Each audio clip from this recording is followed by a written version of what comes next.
அனைவருக்கும் வணக்கம் நண்பர்களே. இன்றைய உலகின் முக்கியமான செய்திகளை இந்த ஒரு வீடியோவில் நம்ம பார்க்க போகிறோம். முதல் செய்தியை நம்ம பார்க்க போகிறது இந்தியா ஜப்பான் உறவில் புதிய அத்தியாயம் என்ன என்பதை பார்ப்போம். அமெரிக்கா இந்திய பொருட்களுக்கு கடுமையான வரிகளை விதித்து ஒரு வர்த்தக போரை தொடங்கிவிட்டதாக பொருளாதார வல்லுநர்கள் கணித்த நிலையில் ஜப்பான் ஒரு வலுவான மற்றும் துணிச்சலான பதிலடியை அமெரிக்காவிற்கு வழங்கியுள்ளது. நண்பர்களே, இது வெறும் வர்த்தக ஒப்பந்தம் அல்ல, இந்தியாவின் மீது ஜப்பானுக்கு இருக்கும் ஆழ்ந்த நம்பிக்கையின் வெளிப்பாடாகுங்க. புதுடெல்லியில் இந்தியா மற்றும் ஜப்பான் இடையே பல பில்லியன் டாலர் முதலீடு ஒப்பந்தங்கள் கையெழுத்தாகியுள்ளன. இந்த முதலீடுகள் தொழில், தூய்மை எரிசக்தி மற்றும் மனித வளங்களின் கவனம் செலுத்தும். இதன் மூலம் அடுத்த 10 ஆண்டுகளில் இந்தியாவில் 10 ட்ரில்லியன் யோன், அதாவது ரூபாய் 60,000 கோடி முதலீடு செய்ய ஜப்பான் இலக்கு நிர்ணயித்துள்ளதாங்க. இது இந்தியாவை ஒரு உலகளாவிய ஏற்றுமதி மையமாக வளர்க்கும் இலக்கை கொண்டுள்ளதுங்க. இந்தியாவின் பொருளாதார வளர்ச்சி மற்றும் உறுதியான ஜனநாயகத்தின் மீது ஜப்பானிய நிறுவனங்களுக்கு ஆர்வம் அதிகரிச்சிருக்குங்க. கடந்த 2 ஆண்டுகளில் பார்த்தோம்னா ஜப்பான் நிறுவனங்கள் இந்தியாவுடன் 170க்கும் மேற்பட்ட புரிந்துணர்வு ஒப்பந்தங்களில் கையெழுத்திட்டிருக்காங்க. இந்த புதிய ஒப்பந்தங்கள் அந்த உறவை மேலும் வலுப்படுத்துகிறதுங்க. முக்கிய முதலீடுகளின் பட்டியலை பார்த்தோம்னா ஜப்பான் ஸ்டீல் குஜராத் மற்றும் ஆந்திராவில் ரூபாய் 7,100 கோடி முதலீடுங்க. அடுத்ததாக சுசுகி மோட்டார் குஜராத்தில் அதன் ஆலை விரிவுபடுத்த ரூபாய் 38,200 கோடி. அடுத்ததாக டொயோட்டா கிர்லோஸ்கர் புதிய வசதிகளுக்காக கர்நாடகா மற்றும் மகாராஷ்டிராவில் ரூபாய் 23,300 கோடிங்க. அடுத்ததா சுமிட்டோமோ ரியாலிட்டி, இது ரியல் எஸ்டேட் திட்டங்களில் 4.76 பில்லியன் டாலர் முதலீடு. அடுத்ததா ஜேஎஃப்இ ஸ்டீல், இது மின் எஃகு திட்டத்தில் ரூபாய் 45,500 கோடி முதலீடுங்க. அடுத்ததா ஒசாகா எரிவாயு 400 மெகாவாட் புதுப்பிக்கத்தக்க எரிசக்தி திட்டத்தில் முதலீடுங்க. அடுத்ததா ஆஸ்ட்ரோஸ்கேல், இது வணிக செயற்கைக்கோள் ஏவுதளங்களில் இஸ்ரோவுடன் இணைந்து பணியாற்றுதல்ங்க. இதில் கவனிக்க வேண்டிய விஷயம் என்ன நண்பர்களே, அதாவது பாரத பிரதமர் திரு நரேந்திர மோடி அவர்களுக்கும் ஜப்பானிய பிரதமர் சிகெரு இசிபாவுக்கும் இடையிலான உச்சி மாநாட்டு பேச்சுவார்த்தைக்கு பிறகு இந்தியா ஜப்பான் சிறப்பு மூலோபாய மற்றும் உலகளாவிய கூட்டாண்மையை மேலும் விரிவுபடுத்துவதற்கான புதிய நடவடிக்கைகள் வெளிப்பட்டுள்ளனங்க. இரு தரப்பினரும் 13 முக்கிய ஒப்பந்தங்கள் மற்றும் பிரகடனங்களை உறுதிப்படுத்தியிருக்காங்க. 2 பெரிய பொருளாதாரங்கள் மற்றும் துடிப்பான ஜனநாயக நாடுகள் என்ற வகையில் எங்கள் கூட்டாண்மை எங்கள் இரு நாடுகளுக்கும் மட்டுமல்ல, உலகளாவிய அமைதி மற்றும் ஸ்திரத்தன்மைக்கும் மிகவும் முக்கியமானது. வலுவான ஜனநாயகங்கள் ஒரு சிறந்த உலகத்தை வடிவமைப்பதில் இயற்கையான பங்காளிகள் என்று பிரதமர் மோடி அவர்கள் இசிபாவுடன் இணைந்து கூறினார். செமிகண்டக்டர், தூய்மை எரிசக்தி, தொலைத்தொடர்பு, மருந்துகள், முக்கிய கனிமங்கள் மற்றும் புதிய மற்றும் வளர்ந்து வரும் தொழில்நுட்பங்கள் போன்ற மூலோபாய துறைகளில் விநியோக சங்கிலியில் மீள்தன்மையை மேம்படுத்துவதற்கான பொருளாதார பாதுகாப்பு கட்டமைப்பை தொடங்குவதாகவும் அறிவிச்சிருக்காங்க.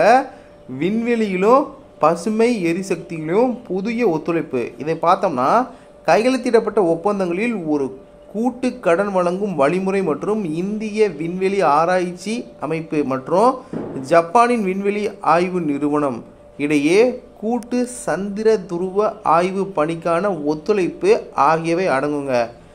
சந்திராயன் 5 திட்டத்தில் இந்தியாவுக்கும் ஜப்பானுக்கும் இடையிலான ஒத்துழைப்புக்கான விதிமுறைகள் மற்றும் நிபந்தனைகள் இந்த ஆவணம் வரையறுக்கிறதுங்க. கூட்டு கடன் வழங்கும் கருவி கார்ப்பரேஷன் தொழில்நுட்பங்கள் மற்றும் உள்கட்டமைப்பின் பரவலை எளிதாக்கும்.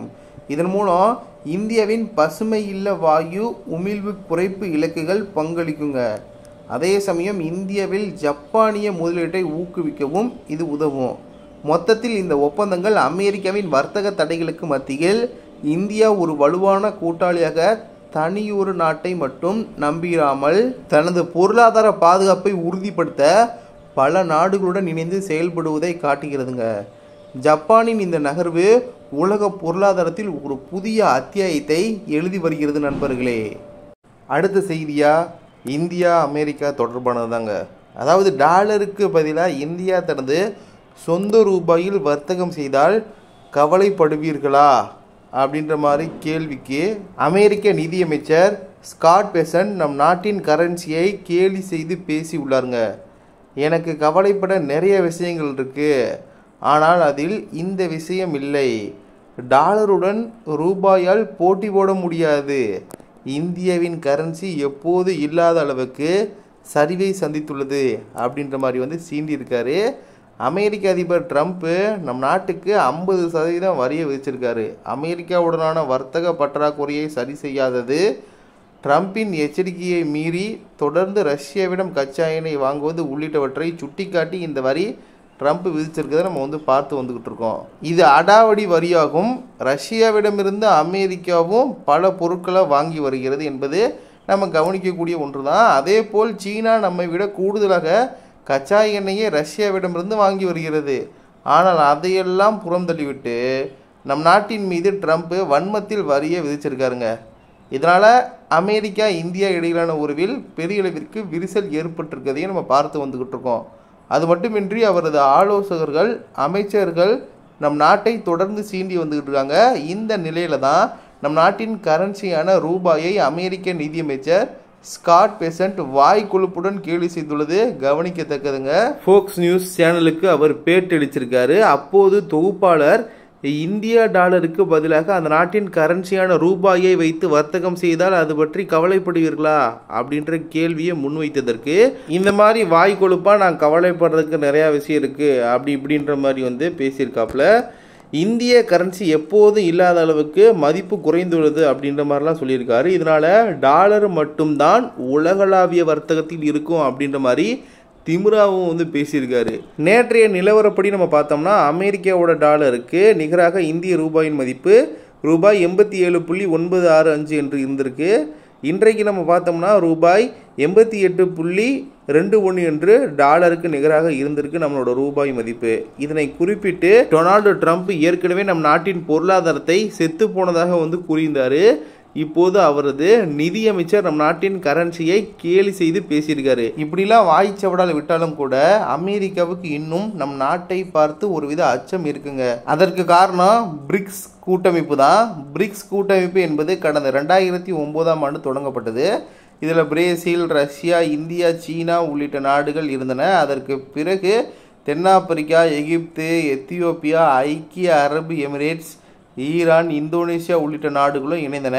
இந்த கூட்டமைப்பில் இன்னும் பல நாடுகள் இணைய விருப்பம் தெரிவிச்சிருக்காங்க. இந்த கூட்டமைப்பில் அமெரிக்கா இல்லைங்க. ஸோ இப்படியான வேளையில தான் சீனா, ரஷ்யா உள்ளிட்ட வல்லரசு நாடுகளும் இந்தியா உள்ளிட்ட வளரும் நாடுகளும் இந்த கூட்டமைப்பில் இருப்பது அமெரிக்காவின் தூக்கத்தை கெடுத்து வருகிறதுங்க. இந்த பிரிக்ஸ் கூட்டமைப்பு உலகளாவிய வர்த்தகத்துக்கு டாலருக்கு மாறாக வேறு கரன்சியை கொண்டு வர முயற்சி மேற்கொண்டு வருகிறதுங்க. தற்போது ட்ரம்பின் அடாவடி வரியால பிரிக்ஸ் நாடுகள் கடும் அதிருப்தியில இருக்காங்க. இதனால பிரிக்ஸ் நாடுகள் எங்கே டாலரின் கதையை முடித்து விடுவார்களோ அப்படின்ற அச்சத்துல தான் ட்ரம்ப் இருக்கிறாரு. பிரிக்ஸ் நாடுகள் இணைந்து தனி கரன்சி அல்லது தங்கள் நாடுகளின் கரன்சியில் உலகளவில் வர்த்தகம் செய்யும் போது டாலரோட மதிப்பு அப்படின்றது கட்டாயம் சரியும். இதனால டொனால்டு ட்ரம்ப் தொடர்ந்து பிரிக்ஸ் கூட்டமைப்பை எதிர்த்து வந்துக்கிட்டு இருக்காரு. இந்த நிலையில தான் பிரிக்ஸ் நாடுகளை குறிப்பிட்ட அமெரிக்காவின் கொள்கைகளுக்கு எதிராக செயல்படும் நாடுகளுக்கு 10% கூடுதல் வரி விதிக்கப்படும். டாலருக்கு நிகராக மாற்று கரன்சியை பயன்படுத்தினா 100% வரி விதிக்கப்படும் அப்படின்ற மாதிரி அவ்வப்போது மிரட்டி வந்துகிட்டு இருக்க சம்பவம் இருந்துகிட்டு இருக்கு. இப்படி இந்தியா அங்கம் வகிக்கும் பிரிக்ஸ் கூட்டமைப்பை பார்த்து அலரும் அமெரிக்காவின் நிதியமைச்சர் தான் இப்போது நம் நாட்டின் கரன்சியை கேலி செய்து தன்னை ஆசுவாசப்படுத்தி கொண்டுள்ளாருங்க. பார்ப்போம் இது எத்தனை நாளைக்கு நீடிக்குது அப்படின்றத. சரி, அவ்வளவுதான் நண்பர்களே, இன்றைய செய்திகள் நிறைவடைந்தன. இந்த செய்திகளை பற்றிய உங்களுடைய கருத்து வரவேற்கப்படுகின்றது. இது போன்ற செய்திகளை நீங்கள் தினமும் தெரிந்து கொள்ள வேண்டும் என்று நினைத்தால் மறக்காமல் நம்முடைய சேனலை சப்ஸ்கிரைப் பண்ணிக்கோங்க. நாளைக்கு இன்னொரு புது வீடியோவில் நான் உங்ககிட்ட பேசுகிறேன். நன்றி நண்பர்களே. ஜெய் ஹிந்த்.